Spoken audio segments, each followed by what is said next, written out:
Hey everyone, welcome back to the channel. While I'm waiting for some new stuff to come into review, which I am waiting for 2 pieces to arrive, in the meantime I thought we'd have some fun with a subject that we've tackled before on the channel a couple of times, but it's been a few years now. I still get comments on those original videos quite frequently about which suit do you prefer and why. So that's what we're doing here. We're going to revisit this subject. Do you prefer for the Christopher Nolan, Christian Bale Dark Knight trilogy, do you prefer the Batman Begins suit or the Dark Knight suit, or the Dark Knight Rises suit? Basically the same thing. So we've got two 1/6 scale figures here. One of them is mostly custom, that's the Batman Begins, with an Unreal Toys custom head sculpt, a Jackson custom cape, and the Takara gauntlets, Medicom boots, but the body, the suit and the belt are Hot Toys. And the Dark Knight is the armory version, and I don't think anything's different on him. Oh, he does have the Jackson custom cape. They both have Jackson capes. Alright, so for me personally, nothing beats the presence of the Batman Begins suit. It's still my favourite suit we've ever seen Batman in any movie. Let's give you a look at the side profiles. Batman Begins, one of the few characters out there, this specific suit looks almost better from the side than it does from the front. There's nothing wrong with the front view, but the side profile just gives you the animal-like, look at that feral beast. I love it. Love the way the jet black cape contrasts against the more matte charcoal finish of the suit, and the shinier gauntlet blades that are weathered. This brass tongue kind of belt, the thick neck, pissed off look on his face, all thanks to Unreal Toys for making that happen and creating these custom heads, the turned down mouth and the eyes looking up. Just love everything about this suit. I don't think I'll ever see a better one. I've got my other favorites, I love the Keaton suit, and I really like some of the Ben Affleck suits as well. From what I've seen so far, the Robert Pattinson suit, it kind of reminds me a little bit of the Arkham Knight around the chest area. I quite like it. I don't dislike it at all. Certainly wouldn't be my least favourite Batsuit. We'll leave that to Clooney and, well, I wouldn't say the Kilmer one, it's not too bad. I guess the George Clooney suits were the ones that I like the least. But yeah, the Robert Pattinson Batsuit, which seems like it's kind of an early prototype or something, so I'm sure it will advance. I mean, they've got to make toys, and the story has got to keep moving forward. Look at the Batman Begins though, look at that. Anyway, you know which one's my favorite, but let's take a fair look at the Dark Knight. Now, I know this is supposed to be more about mobility and being lighter. In actual fact, the Dark Knight suit in real life was heavier than the Begins suit, and I just feel it just looks kind of uncomfortable. I don't know, it's the figure we're looking at. I'm sure, if we're looking at actual pictures from the movie, it'll all look better, but I'm just using my figures as something to look at here. And it just loses the fear factor totally for me. It just doesn't have that same presence that this look had.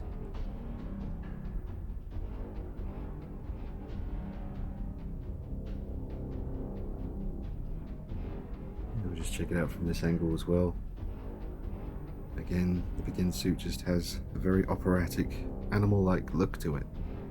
It's got to strike fear into criminals, even if they know your MO. You've been around for a couple of years. You should still be frightening them. It's a deterrent. Not just a light in the sky that lets you know he's out there, but he has to strike fear into criminals when they see him, whether he's been around for years or not. Look at that. Compared to this, it loses a lot. And it's mostly just because of the neck. I've seen a lot of people in the comments on the older videos saying they should have kept the Batman Begins suit look, but just given him the neck of the Dark Knight, and that's my main issue. So absolutely not for me. No, it's the neck that, sometimes you got to sacrifice things, and I would gladly sacrifice being able to turn your head and back out of the driveway than lose that fear factor. All the best Batmans have a thick neck. All the best Batsuits have a thick neck, maybe I should say, but Keaton certainly couldn't turn his head too well, but that look is iconic and stands the test of time. It's still so many people's favorites. Just taps into something primal. And then the view from the back. Now the cape material, the custom cape by Jackson for both figures is the same material, so you can notice that they both have a lovely drape to them and a nice velvety look as well. You got that nice open V at the back of the Dark Knight coming to a movie accurate length. And in some shots, in some promotional photography from Batman Begins, an accurate cape length. In other scenes it was shorter to avoid tripping up.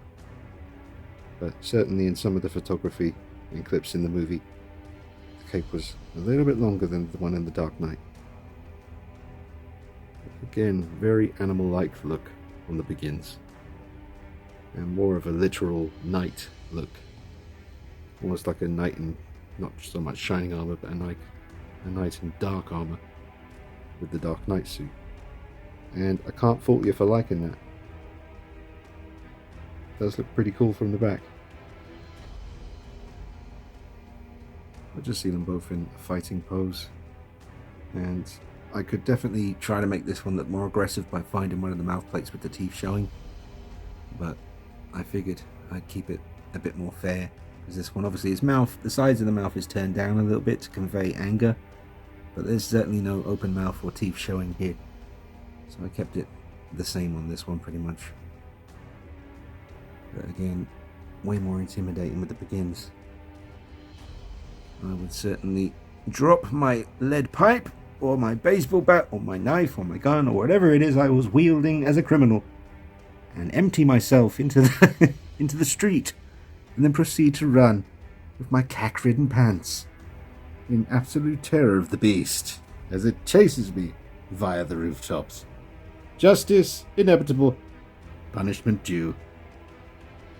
A nice little trip to the emergency room to think about what you did. And then the Dark Knight suit.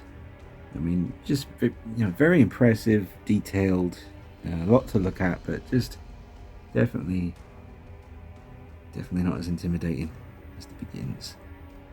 And I don't like the look of the elbow pads sticking out like that. They're supposed to be stuck down. In the movie, in the real movie suit, they are attached or glued or whatever it is, but they are attached to the actual undersuit, the mesh. And I know that's a tricky one for Hot Toys to do because you need to have posability in the elbows, so that's probably why they keep doing it, but it is a bit unsightly. You can see it sticking out there. It's just, as soon as you bend the elbows, it's a bit weird looking. I meant to mention this at the beginning of the video, folks, but there's a great friend and YouTuber. He's got a great video out of his collection, his whole collection in the collection room, and all the Batman statues and figures he has, and the channel's called Toys of Arkham. Just type in Toys of Arkham collection. I'm sure it'll come straight up, but that's a great recent video that he did. And hey Carl, if you're watching, love that video, man. And yeah, I hope you enjoy this video if you're watching it, dude. He's an awesome Batman collector and an awesome friend. Now, I mentioned about the custom weapon maker. Yeah, he can do 1/6 scale weapons, quarter scale weapons, the NECA 7-inch scale figure weapons, or even 1/12 scale weapons. But he usually does Michael Myers knives, Freddy gloves, all kinds of swords and daggers and stuff like that. Loads of stuff. But I don't think I've ever seen Shadow Fergo. That's him on Instagram, Shadow Fergo. But I wonder if he could do me, and I know he could because he's an absolute wizard. I might see if he can whip me up some real metal gauntlets from the Batman Begins. Because that would be damn sweet. Because, I mean, the real suit in the movie was like pretty much like what Hot Toys have done here with the rubber kind of suit. I mean, that's basically what Christian Bale was wearing. But the gauntlets in the movie do seem to be, I don't know if it's metal, I don't know what it is, but it certainly seems, obviously it's meant to defend against swords. So, and it does in the movie. So that would be really cool. Shadow Fergo, if you're watching, can you make some 1/6 scale Batman Begins gauntlets? That would be something I'd be very interested in. Someone might get there before me now that I've mentioned it, but it would be cool to get some of those. And I think we'll wrap up the video by trying them both perched on top of a building with the cape kind of wrapped around them to get that classic kind of Batman moody look. And a lot of us already know that this suit, this figure at least, isn't really going to be able to pull that off. But we'll try anyway. Alright, so the nature of the way the cape attaches to the Dark Knight suit here, plugging into the holes in the shoulders, doesn't really allow this cape to wrap around the suit at all. It comes around a little bit around the sides, but this is about as much as I can get without it looking really unnatural. And also he's not standing up very well for me tonight, so I'm going to use this stand just to make sure he doesn't fall over. But it still looks nice. It has a nice presence to it, for sure. But the Batman Begins, as you've seen not too long ago on the channel and in pictures on Instagram, it looks absolutely incredible in this setup. So we'll try that now. We'll wrap things up. Now obviously it's very one-sided for me, but remember, I would love to hear your thoughts on this subject. Which suit do you prefer from the trilogy and why? Always love to hear from you. Alright, let's get to the Beast. Alright, and I've gone for not a complete wraparound just yet.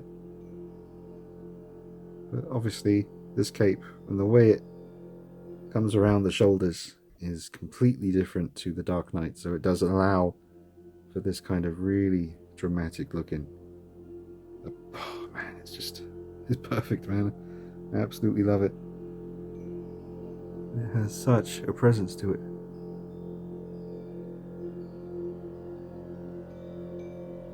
I do and am lucky enough to own one of the custom Ben Choi Batman Begins sculpts as well. Videos of that are on the channel, and the original review for this custom head sculpt as well.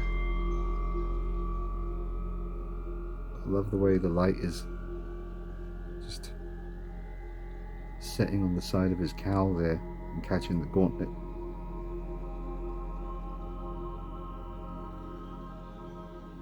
Let's go for the full wraparound with the cape. It looks incredibly movie accurate and intimidating and heroic at the same time. And that is my favorite look. I think it encapsulates everything that Batman is and what he can be in the mind of his enemy. It's perfection. Back in 2005, when I first saw this movie, it had a pretty profound effect on me, and it's the reason I started this channel you're watching right now.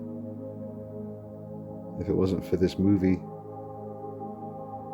I don't know if you'd be watching me right now, and I don't know if we would have been watching half the movies that we enjoy these days, because Batman Begins influenced everything from James Bond to, I'm sure the MCU and just all kinds of movies.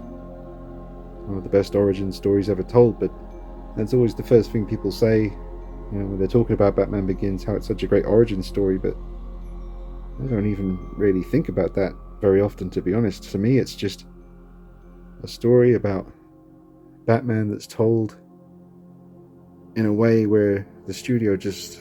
obviously Warner Brothers were pretty hands-on with Christopher Nolan for Batman Begins, and I think that's a lot of the reasons we have as many cool scenes as we do. Christopher Nolan, he does love his dialogue, and he likes to push the envelope when he's doing his action sequences, but I don't know, I think the fact that it was the first film and his first really big budget movie, Warner Brothers were kind of always looking over his shoulder, insisting on things like having the Batmobile in the movie, which I don't think he was originally intending to do in that first film, but at the time he says they were only intending to do one movie. But it's the perfect Batman film for me. When the new Batman movie with Robert Pattinson as Batman comes out, if it's the best thing we've ever seen from The Dark Knight here, then fair enough, and I'll be happy for everyone, but for that film to top this one, it's really, really going to take some doing. So we'll see. It's not too long until that movie's out. But this right here is my favorite look for the character ever. And I think a lot of people can see why. But anyway, I hope you've enjoyed this video, folks. And I'll be back with you soon with a nice review on 2 werewolf figures that I'm getting from Cool Models. They're both 1/12 scale, but what they lack in size, I'm sure they'll make up for in beastly presence. Alright, drop a like on the video, subscribe to the channel, follow me on Instagram at DeanKnight333 for plenty of pictures from the collection, and if you're interested, that Michael Myers mask over there, the Halloween Kills one, is available to buy. It's a Trick or Treat Studios mask that I rehauled. It's £330 shipped anywhere in the world. So get in touch on Instagram if you like. Alright, I'll see you soon. Take it easy. Bye bye.